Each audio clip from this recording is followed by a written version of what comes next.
A single piece of paper printed in Washington, D.C. has more power than most armies, more influence than most governments, and more reach than any empire in human history. Welcome to economy number 1 of 195, the United States of America, home to the almighty dollar, the currency that quite literally runs the world. This is the story of how a former British colony built the largest economy ever known to humanity, reaching over $27 trillion in GDP, and convinced the entire planet to trust its green paper more than gold itself. But here's what most people don't realize. The dollar's dominance isn't just about America being rich. It's about a carefully constructed system that gives the US economic superpowers no other nation possesses, and that system might be more fragile than you think. Let's rewind to 1776. The American colonies just declared independence, and economically speaking, they were a mess. There was no unified currency, just a chaotic mix of British pounds, Spanish dollars, and even beaver pelts serving as money in some regions.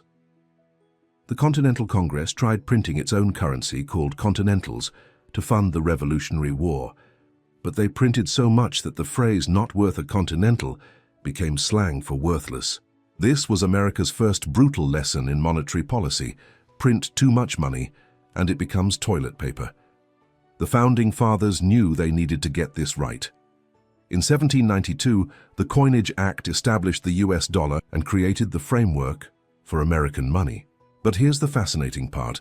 The early US economy wasn't built on innovation or manufacturing, it was built on land and cotton. The Louisiana Purchase in 1803 doubled the size of the country overnight for just $15 million, which might be history's greatest real estate deal. This massive land acquisition gave America enormous agricultural potential, and by the mid-1800s, cotton exports to British textile mills made up over half of all American exports. The Southern plantation economy, built horrifically on enslaved labor, was generating enormous wealth while the North was slowly industrializing.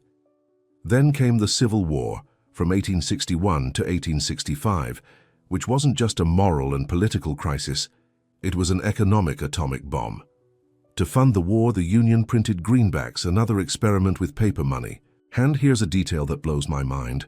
This war cost more than all previous US government spending, combined since 1789. But the North's industrial capacity ultimately crushed the agricultural South, and this war fundamentally transformed America from a farming nation into an industrial powerhouse. After the war, the Second Industrial Revolution kicked into overdrive. Railroads connected the coasts, oil was discovered in Pennsylvania, steel mills lit up Pittsburgh, and inventors like Edison and Tesla were electrifying the world, literally. By 1890, the United States had overtaken Britain as the world's largest economy, and it did so in less than a century of existence. Let that sink in. A country that didn't exist in 1750 became the world's economic leader by 1890. The early 20th century saw America's economic muscle flex on the global stage. World War I was the turning point. While European powers bankrupted themselves fighting in trenches, the US supplied them with weapons, food, and loans. America entered the war late in 1917, and by the time it ended in 1918, the United States had transformed from a debtor nation to the world's largest creditor. European countries owed America billions, and the economic center of gravity had permanently shifted from London to New York. The 1920s roared with prosperity. Stock markets soared, consumerism exploded. And then came October 1929, Black Tuesday, the stock market crash that triggered the Great Depression. At its worst, unemployment hit 25%, banks collapsed, and bread lines stretched for blocks. President Franklin D. Roosevelt's New Deal programs fundamentally changed the relationship between government and economy, creating Social Security, banking regulations, and the idea that government had a responsibility to manage economic stability. Then World War II happened, and paradoxically, it ended the Depression. American factories ran 24/7, producing tanks, planes, and ships. Women entered the workforce in massive numbers, and the US economy grew by over 75% during the war years. By 1945, America was producing nearly half of the world's manufacturing output, half, and possessed 2/3 of the world's gold reserves. This is where the dollar's global dominance really begins. In July 1944, before the war even ended, 44 Allied nations met at Bretton Woods, New Hampshire, to redesign the global financial system. The agreement they reached, the Bretton Woods system, made the US dollar the world's reserve currency. Here's how it worked. The US promised to convert dollars to gold at $35 per ounce, and every other currency would peg their value to the dollar. Essentially, the dollar became as good as gold, and America became the banker of the world. This gave the US enormous economic advantages, but we'll dive deeper into that in a moment. The post-war boom from 1945 to 1970 saw unprecedented American prosperity. The GI Bill sent millions to college, suburbs expanded, interstate highways connected the nation, and American brands like Coca-Cola, Ford, and IBM became global symbols. The US was producing, innovating, and consuming at levels never seen before. But the 1970s brought turbulence. The Vietnam War and Great Society programs were expensive, and the US was printing dollars faster than its gold reserves could support. In 1971, President Nixon did something shocking. He ended the dollar's convertibility to gold, essentially breaking the Bretton Woods promise. Economists predicted disaster, but here's what actually happened. The dollar remained the world's reserve currency anyway. Not because it was backed by gold, but because it was backed by the full faith and credit of the US government and the sheer size and stability of the American economy. This was a purely fiat currency now, money backed by nothing but trust, and the world kept trusting it.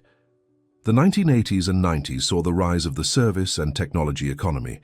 Manufacturing jobs moved overseas to cheaper labor markets, but America dominated in finance, technology, entertainment, and innovation. The Soviet Union collapsed in 1991, leaving America as the sole superpower, and the Internet revolution, pioneered largely by American companies, created entirely new economic sectors.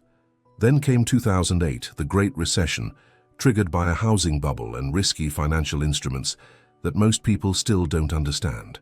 The crisis began in America, but spread globally, precisely because the world's financial system is so interconnected through dollar-denominated assets. The US government responded with massive bailouts, and the Federal Reserve dropped interest rates to near zero and invented quantitative easing, essentially printing trillions of dollars to stabilize the economy. And here's the remarkable thing.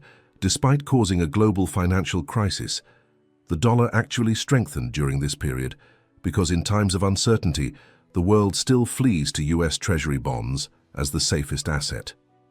Talk about a superpower. Today, the US economy is a $27 trillion behemoth.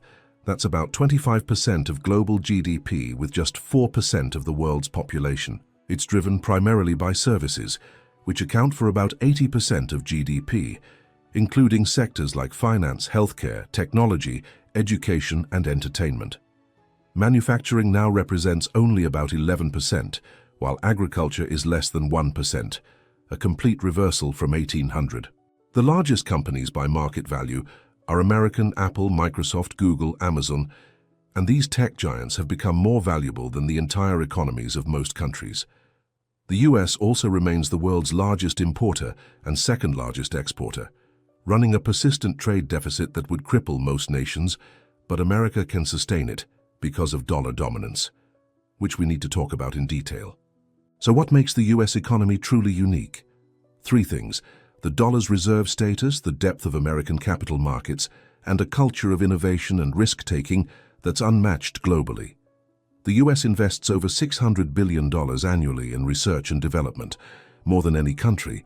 American universities dominate global rankings and attract the world's brightest minds. Silicon Valley has become synonymous with technological innovation, and there's a cultural acceptance of failure that encourages entrepreneurship. In many countries, bankruptcy carries social shame. In America, it's almost a badge of honor, a learning experience before your next venture. The US also has the deepest and most liquid capital markets in the world. Need to raise $1 billion for a crazy idea? There's a path to do that in America that simply doesn't exist most places. The New York Stock Exchange and NASDAQ dwarf other exchanges in value and volume. US Treasury bonds are considered the safest investment on earth, which allows the US government to borrow at incredibly low rates.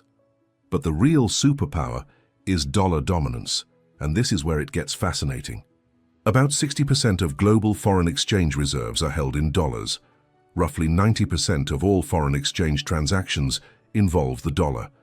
Most international commodities, oil, gold, wheat, are priced in dollars. This creates what economists call exorbitant privilege. Because the world needs dollars, there's constant demand for US currency, which allows America to run large trade deficits without the currency collapsing.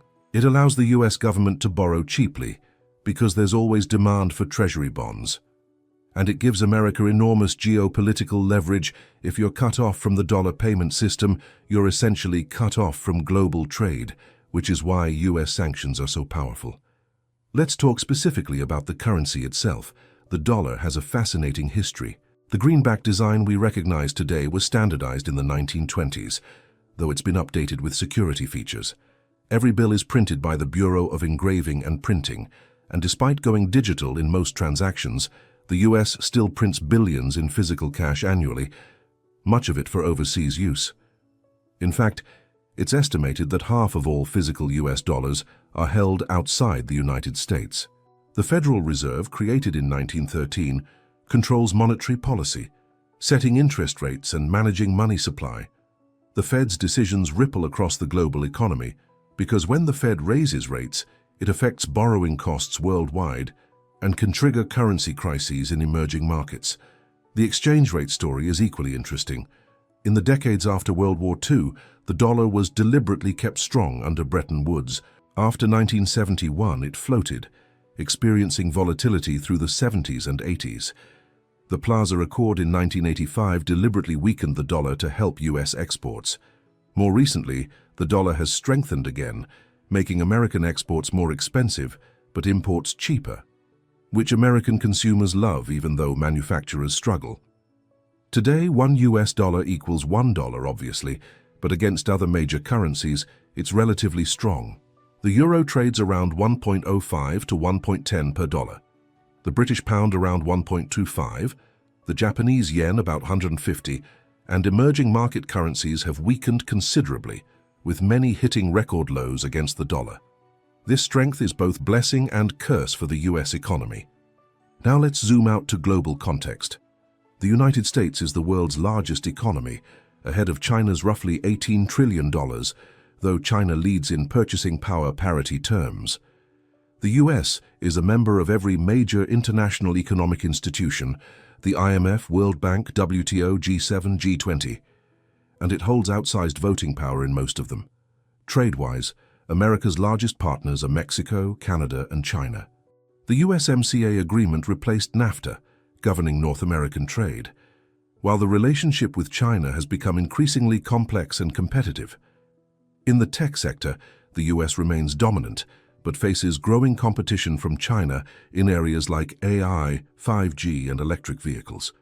Europe remains a close ally economically, but has been pushing back on American tech dominance with regulations. Regional leadership is complicated. The US leads the Western Hemisphere economically, but its influence is soft power rather than direct control. The dollar dominance effectively makes the Federal Reserve the world's central bank, whether other countries like it or not. But here's the thing, cracks are appearing in this system. China has been pushing its digital yuan and trying to conduct oil trades in renminbi. Russia and others have been reducing dollar reserves. Europe has discussed strategic autonomy. The weaponization of dollar access through sanctions has made some countries nervous about dependence on the US currency. Climate change and green energy transitions could reduce oil demand, and since oil is priced in dollars, this could weaken dollar dominance. Cryptocurrency advocates argue that Bitcoin or other digital currencies could challenge fiat currencies, including the dollar, though this remains highly speculative. The US national debt has surpassed $34 trillion, over 120% of GDP, raising questions about long-term sustainability. Yet despite these challenges, no credible alternative to the dollar has emerged. The euro has its own problems with eurozone fragmentation. The yuan isn't freely convertible or fully trusted, and gold can't serve the needs of a modern digital economy. So here's the takeaway. The United States built the world's largest economy. Through a combination of vast natural resources, waves of immigration bringing talent and labor, a culture encouraging innovation and risk, generally stable institutions and rule of law, and being on the right side of history during 2 world wars. The dollar's dominance isn't just about economic size, it's about deep liquid markets, military strength backing stability, and network effects. Once everyone uses dollars, it's hard to coordinate switching to something else. That's economy number 1, the United States, where a cotton farming colony became a nuclear-armed tech superpower, whose paper currency holds more power than medieval kings could have imagined. Next time, we're traveling to economy number 2, China, where a 5,000-year-old civilization is attempting the most dramatic economic transformation in human history and challenging American dominance in ways that could reshape the entire global order. If you enjoyed this deep dive into how money and power really work, subscribe so you don't miss the next 194 economies. Trust me, some of the smallest economies have the wildest stories. Thanks for watching, and remember, economics isn't just about numbers. It's about the story of human ambition, innovation, and occasionally spectacular failure. See you next time.